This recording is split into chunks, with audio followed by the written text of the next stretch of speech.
paz de Jesus, meu querido irmão, irmã, que me ouve neste momento. Meu nome é Biratã, sou teu irmão em Cristo.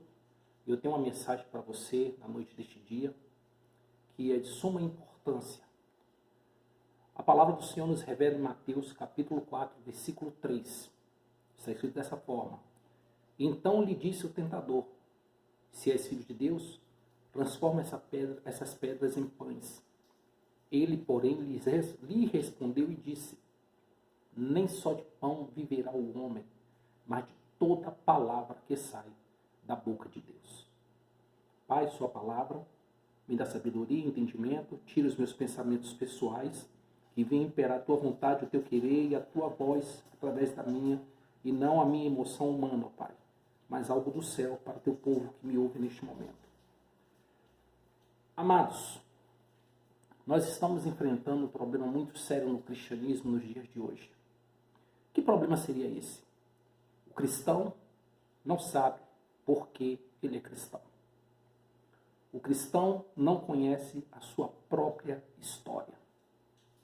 Infelizmente, de muitos anos para cá, a realidade é essa, pouco se ensinou a respeito dos fundamentos e da importância do cristianismo e pouco se apontou para os adversários da igreja.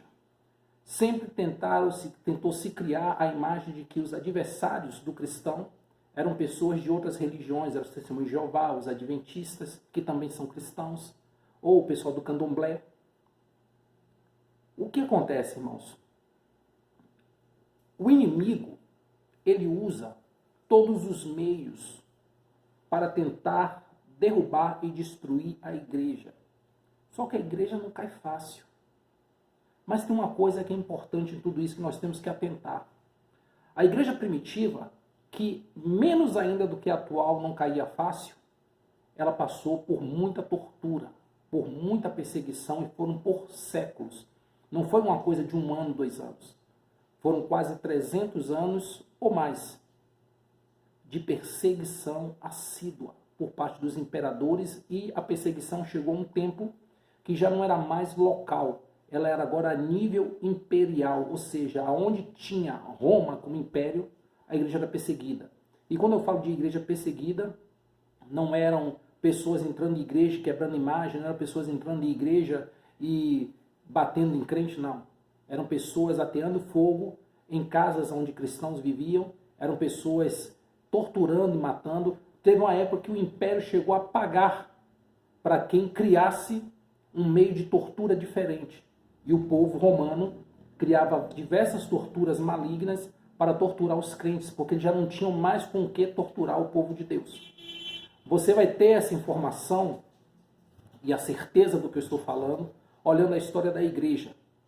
A história da patrística, né? Vai lá estudar a patrística, vai lá estudar a história da igreja, que não se limita só aos 4 evangelhos e Atos dos Apóstolos e as cartas de Paulo e Apocalipse. Vai muito além a informação.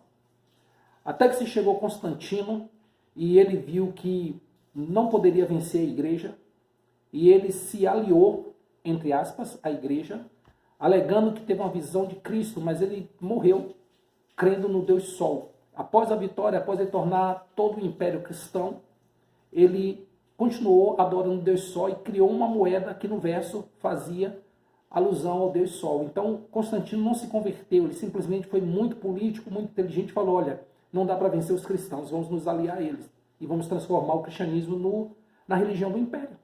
E aí acaba a briga, acaba o tumulto. E foi o que ele fez. Isso trouxe uma série de confusões depois que não é o momento para se falar. Mas eu quero dizer, 90% das pessoas que estão dentro das igrejas não sabem dessa história. 70% dos pastores brasileiros, eu estou inventando números, tá, gente? Eu estou falando com base não é nenhuma pesquisa técnica, não é nenhum estudo, não foi nenhuma instituição contratada para isso, não. Eu estou falando com base ao que eu conheço, indo pregar na igreja, indo dar aula na igreja, conversando com outros colegas de ministério. A maioria dos pastores, 70% das pessoas que eu conheço que são pastores, e eu conheço muita gente, não conhece a história da igreja. E se ele não conhece a história da igreja, como ele vai ensinar a respeito da história da igreja? Quero fazer aqui citação de um cientista político, que eu não lembro agora o nome dele. Ele falava o seguinte: um povo que não conhece o seu passado não pode avaliar o seu presente nem planejar o seu futuro. Escute bem, se a igreja não conhece o passado dela, como ela vai avaliar o presente e vai entender o futuro? Irmãos, você quer ver uma coisa mais grave? Eu estive um tempo atrás ministrando em uma igreja e após pregar sobre o arrebatamento, duas jovens da igreja que cantavam no coral dos jovens da igreja, que fazia louvor na igreja, inclusive uma delas até era missionária já, e pregava em algumas igrejas, ela não sabia que haveria um arrebatamento. Ela não sabia o que era arrebatamento. Na concepção dela, arrebatamento era Jesus voltar e acabar com tudo. Ela não sabia que a igreja seria tomada. Ela não sabia que Jesus viria nas nuvens e receberia a igreja. Ela não sabia o que era arrebatamento. Ela não tinha a menor noção do que era arrebatamento e ela era missionária. Ela, pelo menos, era uma jovem. Alguém empurrou ela para o ministério por algum motivo que eu não procurei saber. Mas e quando tem crentes que já são maduros, que estão à frente de obra, que são pastores, que são missionários, a maioria são missionários apenas em cima do altar, o campo dele é aqueles metros quadrados ali do altar, aonde ele se ensoberbece e acha que é alguma coisa, mas o missionário não é missionário por título, o missionário é missionário pelo valor, pelas realizações, pelo comportamento, pelo modo como ele age, pelo que ele faz no campo missionário. Como eu vejo também muita gente sendo levantada como obreiro por uma necessidade imediatista e depois fica ali como obreiro sem a menor qualificação, sem a menor condição emocional. Eu já fui em algumas igrejas e eu orei pelo obreiro, pela obreira, e eles caíram endemoniados. E teve igrejas, muitas dessas, que esse obreiro, essa obreira, havia posto óleo na cabeça das pessoas e orado, imposto a mão sobre barriga de grávidas e orado, pondo a mão em pessoas enfermas, por ordem do pastor, para orar. E quando eu fui ministrar a oração no final do culto, alguns foi no meio do culto, outros foram no final do culto, ou durante o culto, ou na cozinha, na hora do café, pediu uma oração e caiu endemoniado. São vários casos. Em Cristo, eu não minto, eu digo a verdade, eu não estou mentindo. Isso aconteceu diversas vezes. Ah, porque o diabo chegou. Não. O inimigo não tem poder. Se o crente é crente quente, como diz o hino aí pentecostal, se o crente é crente quente, macumba não mata crente. Então o que acontece? Se um crente chega a cair endemoniado, eu entendo que o Espírito Santo nunca esteve na vida dele. Esse crente, ele não nasceu de novo ainda. Mas onde o senhor quer chegar com isso, pastor? Bom, a igreja não conhece a sua história, a igreja não conhece o seu passado, a igreja não sabe o que está acontecendo, a igreja não sabe para onde vai, a igreja está aí. E a culpa disso é nossa. Quando eu digo nossa, é porque é muito fácil você falar, nós pastores acertamos, e quando erra fica alguém tentando pôr a culpa um no outro. Somos nós, pastores. Eu também sou culpado. Por mais que eu tenha me esforçado para ensinar, para pregar, até hoje eu tenho me esforçado para ensinar, eu parei de pastorear e me dediquei apenas ao ensino da palavra. Eu parei de pastorear. Eu não pastoreio mais. Há muito tempo já. Então já tem cerca de 15 anos. Antes que eu parei de pastorear, eu já fazia isso. Dava curso de formação de obreiro, capacitação de obreiro, melhoramento do obreiro. Quando eu falo obreiro, eu falo até do pastor da igreja, todo mundo. Entrava ali no bolo ali, todo mundo ia aprender junto. E o negócio era dedicado, o negócio era bonito, o negócio era forte, o negócio era bom. E é bom, que eu dou curso até hoje. Eu nunca mais, depois de um tempo, eu nunca mais quis pastorear, eu quis só me dedicar a ensinar. A minha parte no reino, eu contribuo dessa forma. Não pastoreando, mas pregando o evangelho, no sentido de ensinar as pessoas a pregarem o evangelho. Então, ao invés de eu sozinho pregar para centenas de pessoas, eu tenho centenas de pessoas pregando para centenas de pessoas, porque aprenderam a pregar, porque aprenderam a se comunicar, porque aprenderam a respeito da sua história, e respeitam a sua história, e amam a sua história, e zelam da sua história. Mas eu vejo hoje dentro da igreja pessoas que, por não conhecer a história da sofrida igreja primitiva, e posteriormente da sofrida igreja perseguida pela Inquisição, e posteriormente a sofrida igreja perseguida pelo nazismo, e depois pelo comunismo. Aqui eu paro para te dar um alerta. Meu querido, você que é cristão e vem com essa lorota de que cristianismo e comunismo é a mesma coisa, toma vergonha na cara. Sabe por quê? Se fosse a mesma coisa, não andava em conflito. Vamos lá. Por que o comunismo persegue o cristianismo? É porque os cristãos são capitalistas? Não. O cristão até defende a bandeira do capitalismo, mas o cristão não é perseguido por ser capitalista. Porque senão eles colocavam a arma na cabeça do cristão e falavam assim, eu odeio o capitalismo. O cristão diz, eu odeio o capitalismo, ia para casa com os filhos. Não, eles falam, confesse que você odeia Jesus, negue a Jesus. Se você não negar Jesus, você vai morrer. E quantas pessoas nos anos 60, atrás dos países da cortina de ferro, viram seus filhos serem fuzilados e choraram, espernearam, disseram, não nego a Jesus e hoje estão na glória. E se fosse possível, estariam se retorcendo no caixão, vendo a igreja infeliz, entre aspas, que nós temos hoje, em que as pessoas estão se preocupando em adestrar macaco em cima do altar da igreja, em fazer show, em ser animador de plateia, ao invés de conscientizar a igreja da importância da sua história, da sua permanência na terra e do futuro seu arrebatamento. Os pastores estão perdendo tempo com tanta coisa desnecessária, enquanto de fato as coisas mais sérias estão acontecendo ao redor de nós, as pessoas não estão nem aí para nada. Gente, eu vi hoje no Facebook uma postagem que alguém colocou com muito orgulho. Pastor não sei quem fala sobre uso de bermuda na igreja. O mundo está prestes, o Brasil está prestes aqui nas garras de Satanás. E o pastor está preocupado com perna de homem do lado de fora. O mundo está prestes a sofrer um colapso. O cristão no Brasil nunca esteve tão ameaçado assim, eles não estão percebendo. O cristão brasileiro é igual um cachorro que corre atrás da roda de um carro. Quando o carro para, ele cheira e volta, porque não sabe o que fazer. Correu atrás e quando alcançou, não soube o que fazer. Há muitos anos atrás, séculos atrás, talvez no século XIII ou XIV, houve uma sitiação na Itália, acho que em algum lugar da Itália, e a cidade sendo sitiada, o povo sendo destruído, e o clero da igreja estava discutindo as cores dos olhos de Maria Santíssima, se era verde ou se era azul. Estavam discutindo se uma mosca cair na água benta, a água benta fica contaminada ou a mosca fica santificada. Essa era a discussão que eles estavam tendo enquanto a cidade estava sendo destruída pelos invasores. Os sacerdotes protestantes hoje estão da mesma forma. Enquanto a ameaça iminente está às portas, batendo, porque o certo seria a igreja atacar as portas do inferno, mas está ao contrário.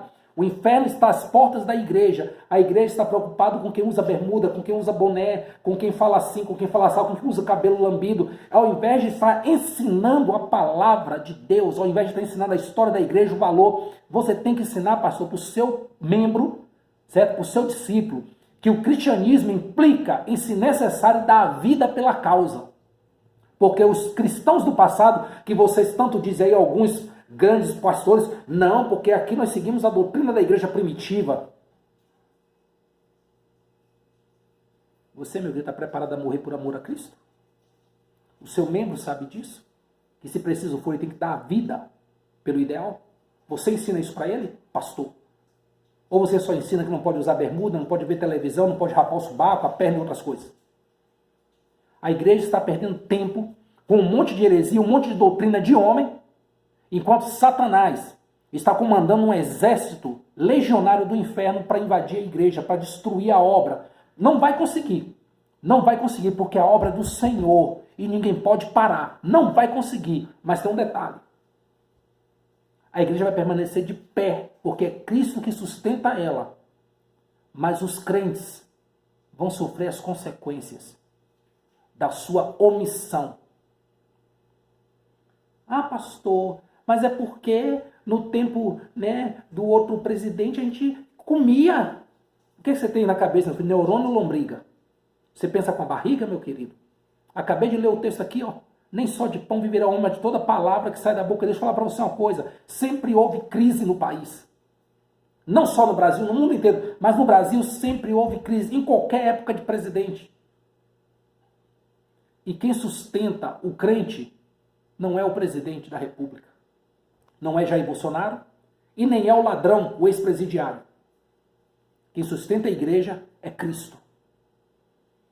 Quem sustenta a igreja é o Espírito Santo de Deus, que só será tirado da terra quando a igreja for tirada.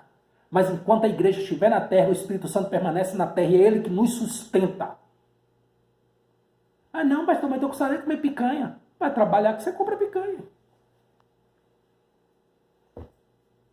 Simples assim. A pessoa vai para o boteco, gasta uma fortuna com cachaça e depois fala que a carne está cara. Conheço algumas pessoas que pagam por mês 400, 600 reais de débito de bar. E está falando que a picanha está cara. E está falando que o ovo está caro, que o feijão está caro, que o arroz está caro. Você acha que se aumentar o preço da cerveja as pessoas param de beber? Não, não param. Se aumentar o valor absurdamente dos ingressos para ir em estádio de futebol, ver jogo de futebol, ver jogo do Galo, do Cruzeiro, do América, de quem for, a pessoa para de ir ao estádio de futebol? Vai até diminuir um pouco, mas as pessoas param de ir, não. Para de hipocrisia. Para de ficar pensando com a barriga, porque nem só de pão viverá o homem. Outra coisa, bem-aventurada é a nação cujo Deus é o Senhor. Deixa eu falar para você uma coisa, o presidente Jair Bolsonaro ele não é Deus. Ele até se chama Messias, mas ele não faz milagre porque ele não é o Cristo. Mas ele é um homem comprometido com a verdade, comprometido com o povo de Deus, com o cristianismo. Ele é o Salvador? Não, o Salvador é Cristo. A nossa vida está na mão do Senhor. Mas se ele está ali e está dando certo para o nosso trabalho, para a nossa integridade de culto, para a nossa liberdade de culto, para nós podermos ter liberdade de anunciar o evangelho, para nós termos uma vida digna, uma vida de respeito, uma vida com seriedade, uma vida que você não entre no ônibus ou dentro do metrô e veja dois marmanjos se chupando dentro do metrô, você com seus filhos. Uma vida que ele defende, que a educação não está voltada para dizer ao seu filho que você não é homem nem mulher, quando você crescer você decide o que é. Um homem que não defende projetos, como de uma deputada petista, que dizia que uma criança de 11, 12 anos, ela podia ir ao médico sem autorização dos pais e pedir para trocar de sexo. O que é que isso ia provocar depois nessa criança? Um arrependimento desgraçado e posteriormente suicídio. E você, cristão, ou melhor, você que se diz cristão, porque você não é culpa sua, já falei. Se você soubesse o que era cristianismo, talvez você nem estivesse nele. Porque Jesus mandou fazer discípulo. E nós cometemos o erro histórico de fazer membro. Os pastores estão preocupados em fazer membros nas igrejas e não discípulos. Porque quando você faz discípulo, você gasta seu tempo, você ensina. Talvez em um ano você consiga fazer um discípulo de verdade. Mas quem ganha uma alma, ganha o mundo inteiro. Aí enche a igreja de gente que vai lá para barganhar com Deus, que vai lá cheio de lorota, que vai lá para buscar um assistencialismo no eterno, porque a maioria dos crentes tem para lá para resolver seus problemas pessoais que eles mesmos causaram.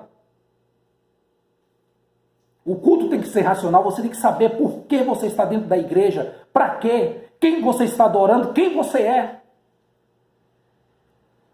Mas o que o crente está fazendo, meu Deus do céu? Está pensando com a barriga. Ah, pastor, é porque no tempo de Lula... Olha aqui para mim o infeliz, filho do Antanajura. Deixa eu te falar uma coisa. Converte. Vai ler Bíblia. Vai aprender que a sua dependência do Espírito Santo é do eterno. Não é de homem, nem de Bolsonaro. Nem de Bolsonaro. Ele é o presidente da República, está fazendo um bom trabalho, mas ele não é Deus. Eu estou com medo de ver crente um dia na igreja e falar assim, saia dele em nome de Bolsonaro, ao invés de usar o nome de Jesus. Porque também está uma idolatriazinha bem esquisita por parte de alguns, tá? É melhor cortar isso aí pela raiz. Tá bom? É melhor cortar isso aí pela raiz. Maldito é o homem que espera no próprio homem. A nossa esperança está no Senhor.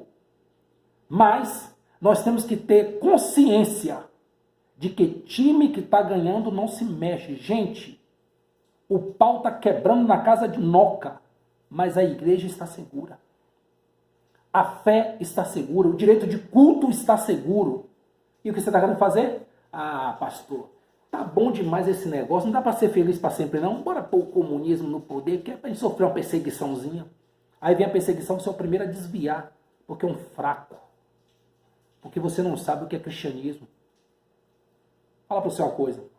Recebi uma mensagem de WhatsApp de uma obreira e ela teve a audácia de falar assim, pastor, nunca conversou comigo, já me conheço da rua, mas eu estava num grupo de oração e ela estava também, ela mandou para mim a mensagem, 11h30 da noite, pastor, você podia orar para eu arrumar um varão para eu casar? Vai ser minha filha, 11 horas da noite, ao invés de você, eu conheço você desde criança, sempre na igreja com saião, com biblão, com cocão na cabeça, você me chamar 11 horas da noite para pedir para eu orar para você arrumar homem, vai pro Tinder, minha filha. Tá querendo homem? Vai pro Tinder. Não me liga para pedir uma miséria dessa, não. 11 horas da noite, com tanto problema para resolver. Olha o nível do cristão. É errado pedir oração por um relacionamento? Não. Mas ela não tem pastor? Por que ela não ligou pro pastor dela 11 horas da noite para incomodar ele? Porque vem ligar para... Nem contato meu tinha, me enviou um grupo. 11h30 da noite eu te pergunto, o que é que essa pombagira queria? Uma brecha, né? Aí você vê o nível dos crentes. Detalhe, cresceu na igreja. Mas nunca teve um ensinamento digno. A Bíblia deixa bem claro para a gente, o meu povo é destruído porque lhe faltou conhecimento. Detalhe, continua o texto. Ai de vós, sacerdotes, que privais o meu povo de ter conhecimento de mim. A culpa é minha e é sua. Pastor, pastora, apóstolo, bispo, papa gospel, a culpa é nossa. Nós somos líderes, mas o problema é que nós estamos vivendo uma época em que antigamente o líder cristão, ele tinha encargos, ele tinha que pregar o evangelho, cuidar da igreja. Hoje não, hoje ele tem um cargo, ele recebe um bom salário, ele cumpre a tabela de ir na igreja ali assim, de vez em quando tem um dia da semana que ele atende as pessoas, porque os outros dias ele está resolvendo outras coisas. Então, o pastor, antigamente, ele tinha encargos, ele tinha funções, coisas a realizar. Hoje, o pastor tem cargo. E aí, cria essas cobrinhas aí que 11h30 da noite fica ligando para pastor para pedir oração para arrumar homem. Vai orar, minha filha. Vai orar, meu filho. Não incomoda a gente com isso, não. Mas eu compreendo, mesmo assim, que a culpa não é sua. Porque a igreja está criando um monte de porcaria de pessoas que carregam bíblias e vai fazer campanha na igreja e dá voto e dá isso na esperança de receber alguma coisa, mas não tem conhecimento de Deus. Sabe por quê? Porque o dia que tiver conhecimento de Deus, não cai na lorota do envelope. Se você ofertar, você recebe.